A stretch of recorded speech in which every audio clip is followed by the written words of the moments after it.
सुप्रभात बच्चों, कैसे हैं आप सभी। मैं उम्मीद करती हूँ आप सभी बहुत अच्छे होंगे और घर पे मन से पढ़ाई कर रहे होंगे। मैं कुमारी प्रियंका आ गई हूँ कक्षा 3 की हिंदी लेकर। बच्चों, आज हम सभी पढ़ने जा रहे हैं पाठ 2, जिसका शीर्षक है शेखी बाज मक्खी। इस कहानी में हम एक ऐसे मक्खी से मिलेंगे जो अपनी प्रशंसा बढ़ा चढ़ा के करती है। ठीक है, ये ऐसी मक्खी रानी है जो अपने बारे में बहुत बढ़ा चढ़ा करके बताती है। तो बच्चों, शेखीबाज का मतलब होता है वैसा व्यक्ति जो अपनी प्रशंसा बहुत बढ़ा चढ़ा के करता हो, है ना। तो चलिए शुरू करते हैं और इस कहानी को पढ़ते हैं, देखते हैं, मिलते हैं इस मक्खी रानी से। चलो प्रारंभ करते हैं। एक जंगल था बच्चों, जैसा कि आप चित्र में देख पा रहे हैं। एक जंगल था, ठीक है। उस जंगल में एक शेर भोजन करके आराम कर रहा था, ठीक है। एक शेर भोजन करके आराम कर रहा था। इतने में एक मक्खी उड़ती उड़ती वहाँ आ पहुँची। इतने में एक मक्खी उड़ती उड़ती उस शेर के पास आ पहुँची। शेर ने 2-3 दिनों से स्नान नहीं किया था।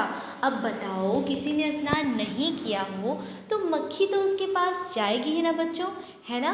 तो बच्चों, हमें प्रतिदिन स्नान करना चाहिए, वरना कौन आ जाएगी? मक्खी रानी, ठीक है।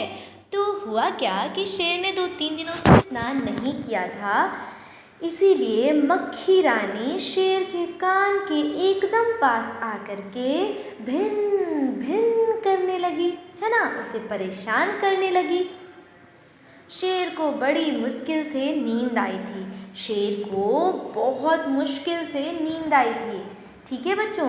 यानी बहुत ही कठिनाई से, बहुत ही परेशानी के बाद जो है शेर को नींद आई थी। उसे नींद ही नहीं आ रही थी, बहुत मशक्क़त की उसने, बहुत कोशिश की, तब उसे नींद आई तो वह सोने लगा, है ना। उसने पंजा उठाया। जैसे मक्खी इस शेर के पास आई ना, जैसे ये जो मक्खी रानी है, जैसा कि आप चित्र में भी देख रहे हैं कि जैसे ही ये मक्खी शेर के पास आई, उसने क्या किया? अपना पंजा उठाया, ठीक है। उसने अपना पंजा उठाया तो जैसे ही शेर ने अपना पंजा उठाया, मक्खी उड़ गई, ठीक है। लेकिन फिर से शेर के पास भिन भिन शुरू हो गई। एक बार शेर ने जब पंजा उठाया तब तो मक्खी उड़ गई, लेकिन जब दूसरी बार शेर सोने लगा तो फिर चुपके से मक्खी आई और शेर के कान के पास फिर से क्या करने लगी? भिन भिन करना शुरू कर दिया उसने। अब शेर को गुस्सा आ गया कि नहीं, अब मैं नहीं सह सकता। शेर को बहुत गुस्सा आ गया। वह दहाड़ा, है ना, वह बहुत तेज़ी से दहाड़ा। अरे मक्खी, दूर हट, वरना तुझे अभी जान से मार डालूंगा। उसने क्या कहा? अरे मक्खी, दूर हट, वरना तुझे अभी जान से मार डालूंगा। मक्खी ने धीरे से कहा। मक्खी ने बहुत ही धीरे से कहा। क्या कहा मक्खी ने? चलो देखते हैं। मक्खी ने बड़े ही धीमे स्वर में कहा कि छी छी, जंगल के राजा के मुंह से ऐसी भाषा कहीं शोभा देती है? आप तो जंगल के राजा हैं, है ना। आपके मुंह से ऐसी बातें भला अच्छी लगती हैं क्या? आप ऐसा ना कहें, आपके मुंह से ये सारी बातें अच्छी नहीं लगती है।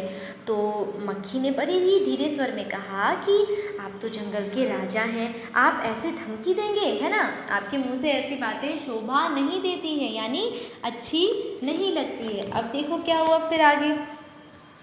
अब आगे की कहानी में हुआ ये कि शेर का गुस्सा और बढ़ गया। एक तो शेर को गुस्सा था ही, और जब मक्खी ने ऐसा कहा तो शेर को और भी गुस्सा आ गया। उसने कहा, एक तो मुझे सोने नहीं देती है, ठीक है, एक तो मुझे सोने नहीं देती है, ऊपर से मेरे सामने जवाब देती है ना। एक तो मुझे सोने नहीं देती है, ऊपर से मेरे सामने जवाब देती है। चुप हो जा, वरना अभी शेर ने उस मक्खी को धमकाया कि चुप हो जा, वरना अभी ऐसे वह बोल ही रहा था कि मक्खी बोली, वरना वरना क्या कर लोगे, मैं क्या तुमसे डर जाऊंगी। मक्खी ने हिम्मत से काम लिया और उसने हिम्मत दिखाई अपनी। उसने कहा कि अच्छा वरना क्या क्या कर लोगे तुम, मैं तुमसे डरती हूँ क्या, मैं तुमसे डर जाऊंगी, मैं तो तुमसे भी लड़ सकती हूँ, हिम्मत हो तो आ जाओ। देखो इस मक्खी के अंदर कितनी हिम्मत है। उसने हिम्मत से सामना किया उस शेर का और उसने कहा कि क्या मैं तुमसे डरती हूँ क्या, अगर हिम्मत है तो आ जाओ। तो बच्चों आगे की कहानी कल मैं आप लोगों को बताऊंगी कि आगे क्या हुआ था। क्या मक्खी और शेर में लड़ाई हुई थी, क्या मक्खी ने शेर को हरा दिया था या फिर मक्खी हार गई थी, आखिर क्या हुआ आगे ये मैं आपको कल की कहानी में बताऊंगी। तब तक के लिए आज के लिए आप लोगों का होमवर्क है कि आप यहाँ तक जहाँ तक मैंने पढ़ाया है उसे पढ़ेंगे और जो जो शब्द आपको कठिन लगता है, हार्ड लगता है, उसको अंडरलाइन करके उसका मतलब लिखेंगे और समझेंगे भी। ठीक है बच्चों, तो तब तक के लिए पढ़ते रहिए, बढ़ते रहिए। Keep study. Thank you.